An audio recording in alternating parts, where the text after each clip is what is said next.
Welcome back to Fantasy Domain. If you're here, do us a huge favor right now. Subscribe. Just please do it. We're trying to grow this channel as fast as we can. Make sure you like the video. Today, we're going to give you the top 24 fantasy wide receiver rankings. And look, this is obviously early, but now we're getting into our fantasy draft season. We have to be planning for these type of things. We have to be knowing who we're taking in these fantasy drafts, who's going to score more points than who. Obviously, everything's a projection, but you can make pretty good educated guesses when you look at some data, look at some statistics. That's what we're all about on this channel. So again, make sure you subscribe. We've got merch. Make sure you subscribe to Dynasty Domain as well if you're not, but if you're here, you probably are.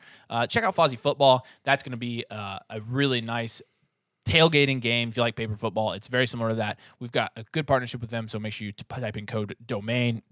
Come on. There we go. Domain and get a good deal there. All right, like I said, top 24 fantasy wide receiver rankings. We'll start in the S tier.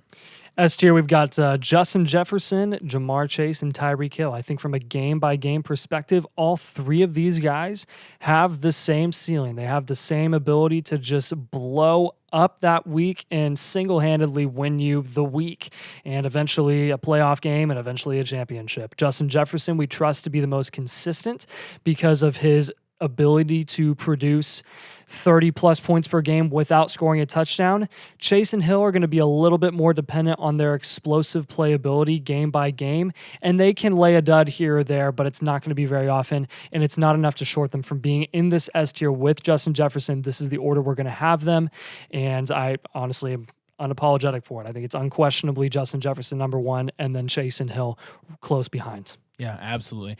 And then moving down to the A tier, Cooper Kupp. Honestly, if Cooper Kupp stays healthy, Cooper Kupp's a guy that could also be in that S tier. Cooper Kupp, when you're looking at what he did last year, averaged 22.4, I think, fantasy points per game, and that would have made it first in the league. So Cooper Kupp at that rate would have been the wide receiver one for the second straight season. And this year, he absolutely possesses that upside. You've got Matt Stafford coming back, and while most people aren't very high on Matt Stafford from a fantasy standpoint, absolutely capable still of supporting a fantasy wide receiver one overall, and we absolutely could see Cooper Kupp being a dark horse for being that. So when you're talking about value, if Cooper Kupp is sliding in your fantasy drafts, could be a really good value there because he could end up being the wide receiver one. He has that. We obviously have seen that from Cooper Kupp. And even Stephon Diggs. Stephon Diggs is another veteran guy. He's going to be tied to Josh Allen. He's going to be an offense where the wide receiver two is probably, Dalton Kincaid, don't you think? And there's... Yeah. And look, the concerning thing with Stephon Diggs is you saw his splits at the end of the season last year. We understand that, but and there's also the off-field stuff, which I wouldn't pay attention to that. No. It's not. None of those are as big a deal as people make them out. I would attribute the inconsistency towards the end of the season to be the inconsistency of the Buffalo Bills roster and team as a whole. Their defense, who was supposed to be elite and dominant at the beginning of the year, really kind of fell off towards the end of the year.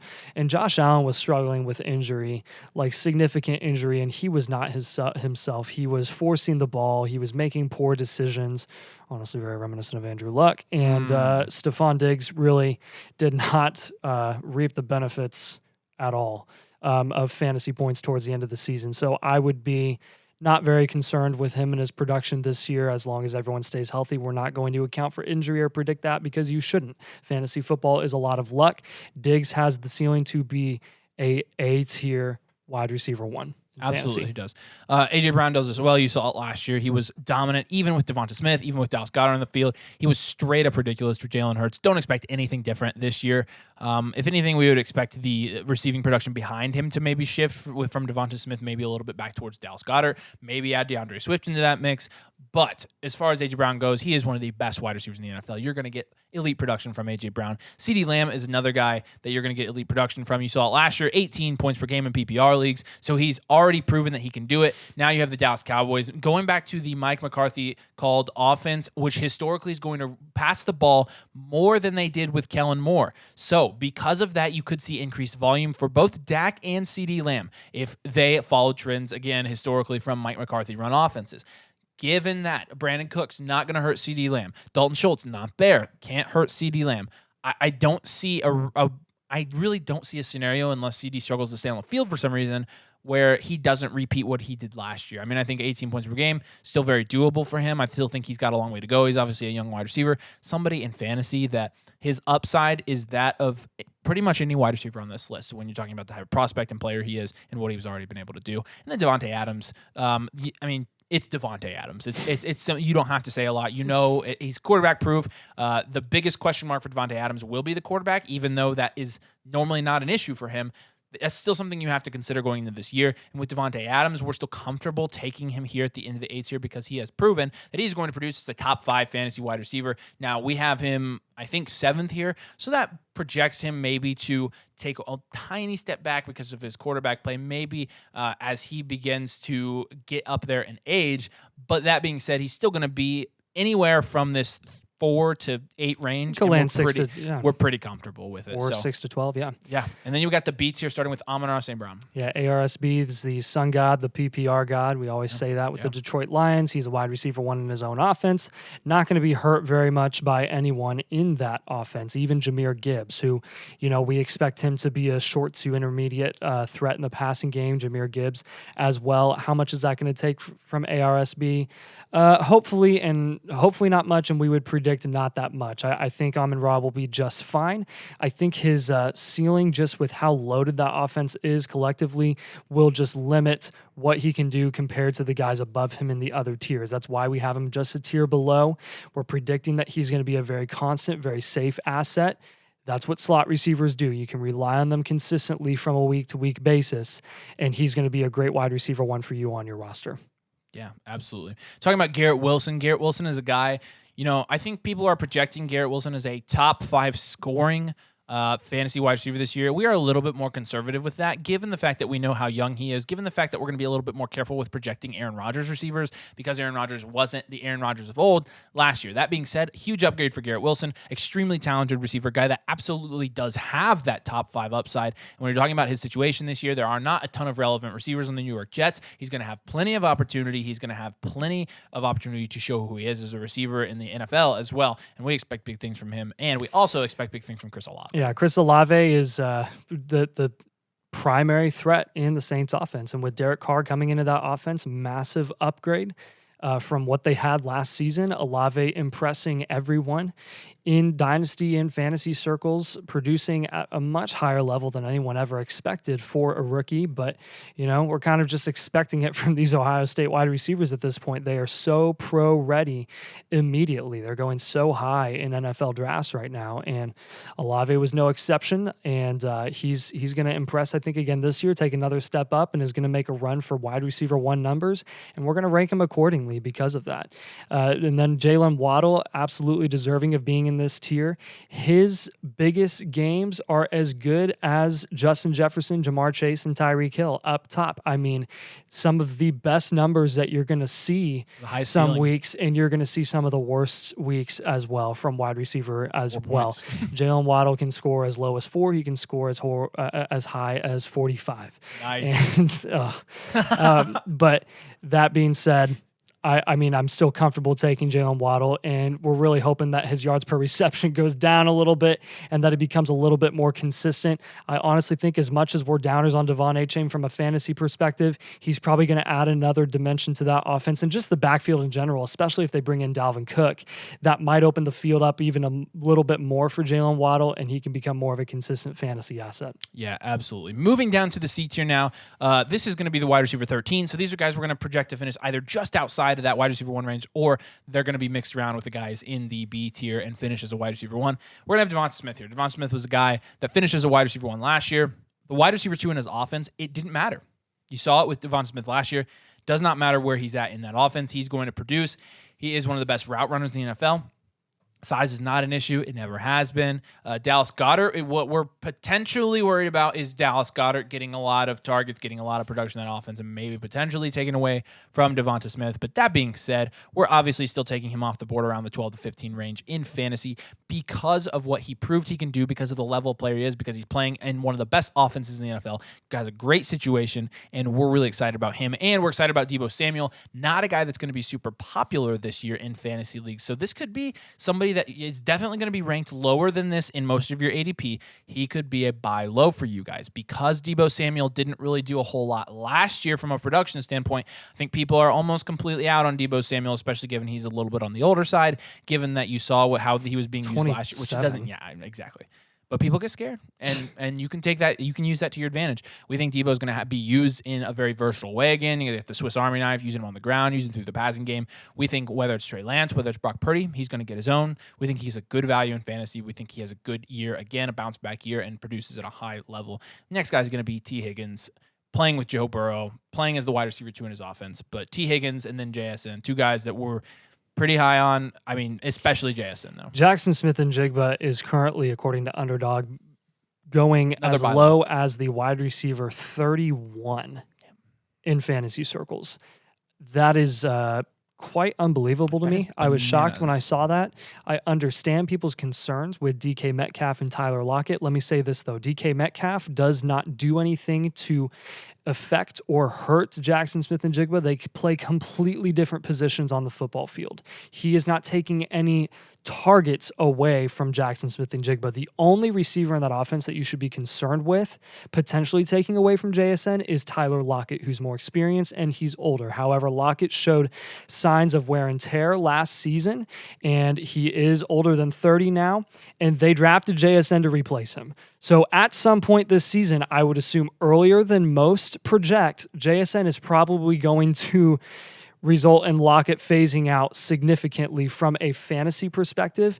And I think JSN's going to get a lot of those slot targets. That means big time points in PPR. Yeah, and we're fading Tyler Lockett a little bit here, which isn't on purpose. Tyler Lockett was my most owned fantasy player last year. We loved but Lockett we last love year. JSN. And if only there was an example of JSN playing with elite wide receivers and still outproducing them. I think sooner than later, interesting, people are going to catch on to that, and people are going to realize that JSN's. I mean, we're projecting JSN to be the wide receiver 1 in Seattle.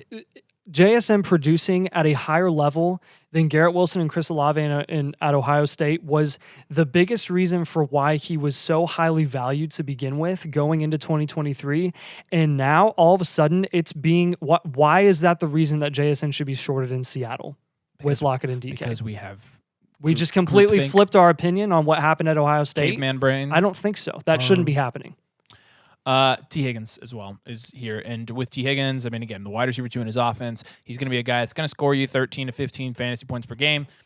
That's just what he is. He's a wide receiver 2. He's solid. He's going to be pretty consistent. He's playing with Joe Burrow, so, I mean, that adds a level of consistency as well. He has really high upside because he is good in the red zone. He is playing in an offense that's very high-powered, high octane. So we like T. Higgins. We think he's a safe pick, and we think he's going to be settled in that wide receiver 2 range again this year. And moving down to the D tier, we are starting with two guys that we really like, Amari Cooper and Chris Godwin. Amari Cooper's playing with Deshaun Watson, and whoever Deshaun Watson is tied to offensively is going to produce in fantasy. I mean, we saw it with one of the best duos, QB wide receiver duos of the time in Houston with Deshaun Watson and DeAndre Hopkins. Now Amari Cooper is tied to Watson. Don't worry about what the other receivers are going to do there. Amari is the clear-cut alpha wide receiver there. And don't worry about Deshaun Watson having a slow start to, not playing football for almost 2 years last year. He's going to come back. He's getting paid a ton of money to produce, and he's going to do well there. Chris Godwin is always and forever one of our most favorite values in fantasy and in Dynasty.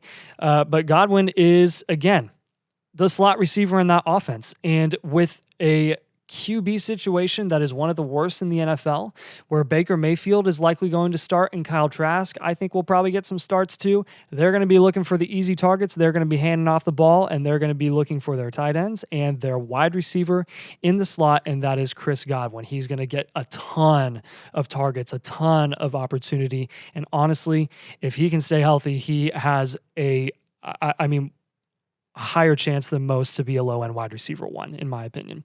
Christian Kirk we've got next, who was a wide receiver 1 last year, and I think everyone just forgot about that, being wide receiver 27 on Underdog, and way undervalued because of Calvin Ridley being who's not on this list, by the way. Yeah, not on this list. For a reason. Yep. Being acquired by the Jaguars, who paid, I know, a ton for him, a 5th-round pick. And Calvin Ridley is Team just, he's just going to completely take away from Christian Kirk, and Christian Kirk isn't going to produce anymore. No, I don't think that's going to happen. I think the connection between Lawrence and Kirk has been established. They've had more than a year together. Calvin Ridley has not played in 2 years, and he has to build chemistry with that offensive system and with Trevor Lawrence. It's going to take a while. Christian Kirk is the guy to have in that offense. Not to mention the contract reflects how they're going to use him. He's the slot wide receiver in that offense, like you talked about with Chris Godwin. There's no reason to suggest that he's going to go down. And then DK Metcalf is here as well. With DK, look, we're not projecting him. He is 1,000 yards, 7 touchdowns. 1,000 yards, 6 touchdowns, 1,100 yards, 5 touchdowns every year. Not changing this year. He's going to do that. He's going to be a wide receiver 2, maybe a high-end wide receiver 2. We're projecting a little bit lower this year because JSN is going to be the best receiver in that offense. From day one, you will see it, and you will come back and be like, oh, they were right about JSN. Sometimes it's like the easiest predictions that end up being like really easy. The most brilliant seeming, but they're obvious. We really like. And yes, he's a rookie. He's that good of a rookie. All right, last year, dropping down to the F here, we're going to start with DeAndre Hopkins, who is not on a team yet as of recording this video. Maybe by the time we release it, he will be. But wherever DeAndre Hopkins goes, he's going to go to a team that's probably contending, that probably needs wide receiver, probably needs veteran wide receiver depth. And DeAndre Hopkins, as you saw last year, will command targets and will produce. And he's going to continue to do that. There's no reason to assume yet that he's going to drop out of the top 24 producing wide receivers in fantasy football. And Michael Pittman is also going to be there as well. Michael Pittman, obviously, he's playing with a rookie quarterback. And when you look at the wide receiver splits with rookie quarterbacks, historically, not the best splits. However, I think this is very conservative. We have him here at wide receiver 21. So when you're talking about that type of production, low-end wide receiver 2 production, and the type of player that Michael Pittman is. Target hog. Every single year, even with he could be another Matt value. Ryan and Sam Ellinger. He could be another good value as well. Yeah, absolutely. And then a guy you like, Hollywood Brown here, coming in at Hollywood Brown. When you look at Hollywood Brown's game log when DeAndre Hopkins wasn't on the field and on the Cardinals last season, it was unreal. I mean, we're talking upwards of, didn't he have 19 targets in a game? Was it 9? I thought it was 14. I'll double check. Yeah, double check that. Yeah. I mean, at the very least per game, 9 to 10 targets per game, putting up insane numbers, not touchdown dependent at all. A PPR league's dream. And this guy, I don't think is going to slow down this year. They paid a first-round pick to acquire him last season. It was 17. 17 targets in a game. 17 targets in a game. Absolutely unreal. Interesting. Look for that to happen again. Yeah. Honestly, he's the most versatile wide receiver in that offense. I know everyone's kind of excited about, especially in dynasty circles, what Michael Wilson could do, but Hollywood is the clear-cut wide receiver 1 there. Kyler might not play for at least half the season, and he's going to be the most experienced guy in that offense. They're going to want to dump it off to him often. Absolutely. And then Mike Williams is going to be here as a low-end wide receiver 2. We are projecting Mike Williams to be the wide receiver 1 in that offense. We think he will outproduce QJ, largely because we think that we can't predict injury. We think he's going to stay on the field this year. We think if he stays healthy, he is one of the better wide receivers in the league from a talent standpoint. He is playing with one of the better quarterbacks in the league with Justin Herbert. Getting a new offensive system there, going to stretch the field, going to take more shots down the field. That's where Mike Williams is really, really good, and you saw that a lot last year, especially in late-game situations. From a production standpoint, wide receiver 2, low-end wide receiver 2 is not super steep for him, but it's something that we expect one of these Chargers wide receivers to get in there. We expect the production to be very spread around, but we think Mike Williams is going to get the best of that from the wide receiver position. And lastly, we're going to have Drake London here rounding out the top 24. Yeah, so Drake London is technically, I guess, on this list number 25, but we included him because we think he deserves to be... Oops. Well, no, we included him because he deserves to be in this tier. Well, I was numbering everybody else wrong. Oh, well, that's fine. He deserves to be in this tier because I think his ceiling and his production ability is going to be the same as the guys in this tier. Yes, his offense and the passing volume there is going to be a major question, but what he did last season as a rookie in one of the worst passing offenses in the league was quite impressive. I don't think it can be any worse this year. So expect London to take a bit of a step up. His ceiling is going to be limited, but he could surprise some people. He's Drake London. Absolutely. And look, when you're talking about any of these guys and how you're projecting them to finish over the next year, it's very hard to do. So we're trying to look at the data and pull the best inferences that we can. We're trying to pull accurate conclusions. So this is just what we came up with. Let us know what you think in the comments, where you would move or insert players into these rankings. We love interacting with you. We'll reply to all your comments. Do us a huge favor, though. Make sure you subscribe to the Fantasy Domain and Dynasty Domain if you haven't, but especially Fantasy Domain. We're going to bring you content all season long, weekly content, start, sit, who you should be ranking over the other ones in terms of wide receivers and running backs and even quarterbacks and tight ends on a week-to-week basis. We're going to have all kinds of it for you. Make sure you are heading over to Dynasty Domain, doing our memberships as well if you're into that, checking out Fozzie Football, using code DOMAIN, and also checking out our merch, which has our Fantasy Domain logo because it's the same logo as Dynasty Domain, so it goes both ways. That's good That's stuff. pretty right good there. marketing strategy. Jeez, I'm freaking dumb. All right, as always, thanks for watching. We'll see you later.